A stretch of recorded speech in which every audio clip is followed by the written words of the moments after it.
Still is, No I rules. guess. Oh, it's No. live. Who pressed live? It's live. It's. You pressed live. I was just so excited. Did you to press get live? I did. I just wanted to get started. This morning, we are talking about the worst way to negotiate after 28 years of being a real estate agent. You learn some stuff, so we're going to share it with you today.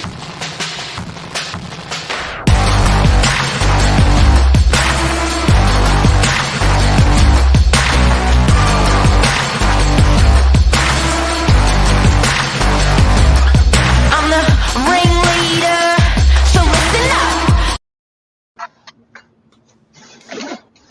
Mr. Novak, good morning. Episode 600,009. I don't even know where we got to anymore. 623. How are you this morning? Wow. Good you. Good. You got a bit excited on the live button this morning. Yeah, I'm a little trigger happy. But that's good. We've got energy. It's a new day. Thursdays are a good day for you and I think, Mark. So anyway, let's kick it off with a bang. Big time. I tried to do the chandelier this morning, but I didn't have enough roof space, so it didn't work. Oh, I should Yeah. get the lights on and make it more of a Dance yeah. move. It was my 90s dance move. We've got someone from So Ireland. negotiating. Sorry, Mark. Hey, from Ireland. Hey, Hello. Regina. Regina. I live in Wales. Yeah. So you know what, guys and girls, there's tricks and there's things to do and not to do, and I guess we appreciate that people are from different industries.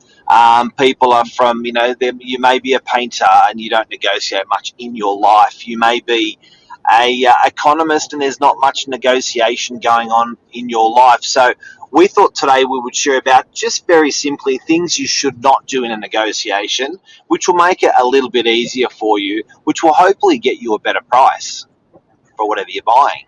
Property is our speciality, but you can apply this to everything. Yeah, and it's funny how you can integrate negotiation into everyday little things, but when you don't think about it, you don't think as a negotiation. You just think about it as a little bit of wordplay or whatever it might be. But you're right, there are lots of industries that don't have any exposure or any necessity to negotiate. So yeah, as Gutso says, here we go. Mr. Novak. Here we go. 28 years on the ground, selling properties, talking to buyers, talking to owners, relaying messages, feeding back from one to another. If you want to start off a negotiation on the right foot as a buyer, it's probably good to be positive and to have good things to say. You're looking to buy that property, so obviously like it. Why would you enter a negotiation saying that all of a sudden, this is wrong, I don't like this is old and damp, or whatever it might be? The heckler. We relay these messages back to the vendor, and regardless of the money or not, it could be that, I'm sorry, but this person has just given me a little bit of a bad feeling or idea. So just the little comments don't go down very well with vendors, do they? Because it's their home. It's the heckler or the dick. You just got to, it doesn't leave a good vibe in the beginning or at all through the negotiation. Some people think it's actually better pointing out the terrible points, dragging the property down, even doing it at an open house. They think that they're outwitting or outsmarting the competition, but I think you can screw yourself. Yeah, 100%. So you've got the heckling type of negotiator. You've got the negotiator that you've never seen. You've never heard their voice. You've only seen a couple of poorly written SMSs that you don't get responded back to. Why do you think it's a bad idea not to be talking to your agent, not to go into the agent's office? Where's the power in the physical side of the negotiation if you're trying to put an offer in, Mark? Yeah, look, I think the worst way to negotiate is by SMS. By the way, agents do that sometimes with their sellers. They flick them an SMS saying, hey, just want to let you know I had an offer come in. They do it by SMS.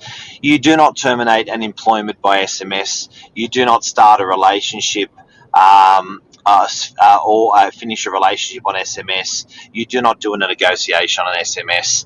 It is a big thing to buy a property, and to be belly to belly with your real estate agent, very, very important. Do not try to do it on an SMS or an email only. I think a phone call is beautiful, it's real, it's emotional, and it's colourful, and that's the way you got to do it. So, guys, do not do your negotiation by an SMS. If you're negotiating and it's not time isn't as pressed, fine to do it by phone calls, sending an email once you've confirmed it verbally.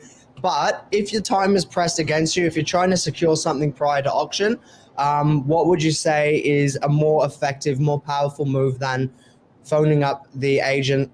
What else can you do to sort of stamp yourself down a little bit harder? Drop into the real estate agent's open house or drop into the real estate agent's office. A great thing that absolute pros do, often buyers agents will do this, is they'll make an appointment to make an offer. They will make an appointment to make an offer. So they'll actually ring the agent, say, look, I'd love to come and see you, considering making an offer on the property. When are you available? Do you reckon the agent's going to say no? Absolutely not. And I think we've touched on this one probably numerous times in the past, Mark, in some of our different shows. But just that power of going in, making the time, making yourself available, showing the willingness, but also the conversations that you can then have. You can understand the seller's wants and needs. If it's time, if it's just dollars, if it's certain terms they're looking for. You don't ever find that out if you don't have these little conversations. So the worst way to negotiate is having zero of this dialogue. But if you can include any of these little bits, it's going to help you out through your negotiation, which you're negotiating because you like it. It's going to help you out at the end of the day if it helps you to secure it. You know what a negotiation's a bit like colouring a cartoon. So when you get the cartoon outline and then you colour it in with different colours. And a bad negotiation, there are no lines, there are no colours, and it is just a mess. A good negotiation is you find out the framework from the real estate agent, who finds out from the seller what the cartoon is going to look like. Then you colour it in nicely, in the negotiation. So a good negotiation has detail, has colour. People are understanding what they're negotiating over, you can't take forever. I think speed's important as well, James. You can tire out a seller, or you can tire out a negotiation if you don't have speed. A little bit like a tennis game. You want a good, fast, sharp tennis game. You don't want to. Sometimes if you go way too low on your offer, it can just leave the shit taste. With a seller, and then negotiation's over before it started. So I think starting at a figure that's actually fair. Always start lower, don't get me wrong, but fair. And one other thing before I forget, I'll bring that back at the end. Keep going. Something that I was going to say then that's really powerful, and it happens from time to time, and probably very rarely in the residential sales side, but what we do quite often, particularly with our commercial leases, with some commercial sales, is you get everyone in a room together and you all sit down on a table and you have someone mediating the conversation, but you can get all of the good, all of the bad, everything onto the table so that everyone is across the terms. And I think that relationship or rapport that can be built for you as the agent to your vendor, you as the agent to your buyer, and then all of the parties to each other, that is extremely powerful. And that is often the way where we've seen either something that's a sinking ship, you call it, or it can make or break something. And there have been some wonderful deals that have come out of just coming into the office and having a quick 15-minute sit down, and then it's like, we didn't have all these issues that we thought we did. So anyway, I just thought that's interesting to include. Now, it is. One other thing, guys, this is a big one. Don't negotiate direct. Don't negotiate direct. You will screw yourself hard. Think about this. Don't negotiate direct. If you are selling your house, do not put yourself opposite the buyer and negotiate the price. It never happens in anything. If you have a think about anything you buy in this world, there is always a middleman. There's just always a middleman. Why? It just takes the metal to metal out of the negotiation. That hitting it softens the negotiation. If you think about even buying a car, what does the car salesman say? I've got to speak to the boss. If you think about, always when you're negotiating on something, always introduce a middleman. A great one is, look, I'm not the decision maker. You really have to speak to I've got to have a chat with my wife. Or always introduce a middleman, guys. It is the golden rule to a negotiation. You will have an awkward, stalled, or failed negotiation if you do not have a middleman. Introduce a middleman, even if they are not a middleman, but introduce a middleman in a negotiation. It is a huge success to a negotiation. Yep. Luke said here, which is what you basically said, Mark, is taking away the emotions. And I think that's a prime example when you've got someone selling for themselves or someone negotiating a deal for themselves. You have your own personal biases. You have sentimental. There could be any little external catalyst that's going to affect your decision making. So I know immediately that it comes through, and you get sidetracked by it. Something will glare off in your eyes because you're involved in it. If you can slow it down, it makes a big difference. And yeah, from my own experience, it's like when you're negotiating with someone in the shops, you you don't always make the right decision for yourself. So that's why you need someone doing it for you when they're cool and controlled and controlling the emotions. Absolutely. Yeah, absolutely. A really good one that we were talking about yesterday, Mark, and this is something that we probably see across the industry, no matter what part of whether you're renting or selling or buying. People that don't really tell the agent the true story with them. We were talking about hiding information. We're trying to help you to buy a property if you're a buyer.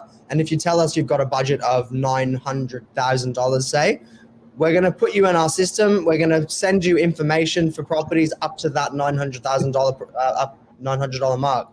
Now, really, that's the very bottom of your budget. Right. You don't want a $900,000 property. You actually want a $1,050,000 property. But now you're not seeing anything like that. You're never going to hear any more communications from us again. And all it is because a little bit of data entry has prevented us from finding you the home you want. So putting your cards on the crying poor. Be careful when you're crying poor, because you could get screwed for the next property that comes on. And that is I reckon that's probably one of the biggest mistakes buyers can make. So they can say, it's okay to say something like, for this property, my budget is X. But for the perfect property, my budget is Y. And how many buyers don't say that? They give the lower price. They're never going to find out. So if you're looking to buy a house that's $2 million, and you're telling the agent, look, my budget's only 1.9, full stop, that's it. When what's going to happen is that agent never going to consider you for the 2.1, 2.2, or 2.3 house that's coming on the market, because you've undercooked. You've undercooked it yourself, thinking you're in a negotiation when you're telling him what your budget was, and you weren't. So be accurate with your budget. Say something like, look, my budget for this house is 1.9, but I can go up to 2.5 if it's the perfect house with the kitchen, the bathroom, or whatever you want. But a lot of buyers screw themselves that way 100% in a negotiation. That's interestingly phrased then, of how you said that, because you said it's not a negotiation at that point. Like, you think it's a negotiation, but it's not. We're just trying to understand you at this point. This is just a back and forth. And then they take the little tiny signs. Jeff here said, buyers are liars. I hope that's not true most of the time, but unfortunately you don't get the full picture. Let's leave it at that, I reckon, without calling them liars. And Luke's got a buyer at 515. Yeah, okay. I don't think he's given the for best buyer. Okay, cool. I think the whole story is still coming through. Yeah. Words are powerful. Let's just talk Is that quickly, it? Mark. Why don't we talk last one, terms. Just very quickly with terms. You found a property that you love. You want to put an offer down. Yep. Hi, Mr. Agent. Yep. Would the owner accept a 12-month settlement though? That's what I need to know first before I even give you an offer. Yeah.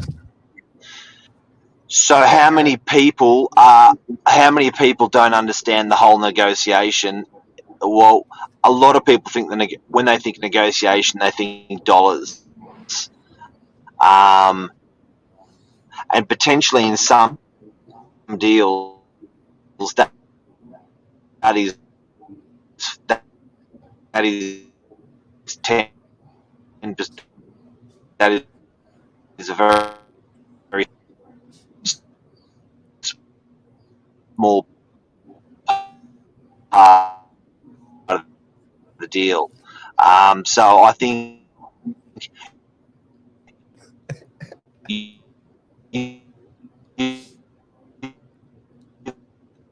got to find out, is your due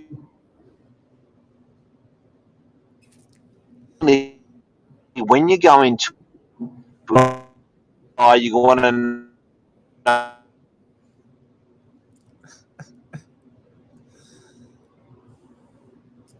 Okay, I think we're having a little bit of a what the points are on the data. There is. Sorry, your signal went a little bit. I think we hit a rough patch of signal for a second there, Mark. I didn't hear what you're saying. It was the jolt. So I don't know if everyone else could, but I must admit I missed most of your last little pointer there. You got me back? I've got you back a little bit. Signal's looking a little bit slow. Must be a storm out there, Mark, I think.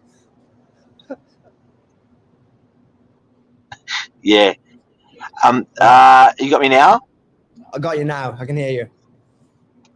Anyway, let's finish it off. That's plenty of stuff on negotiation. I hope we helped everyone today. Anything else to finish off on, James?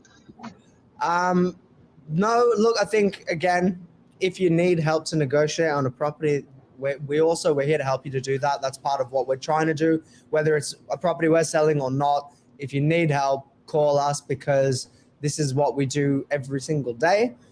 So we'd like to help if we can extend that olive branch.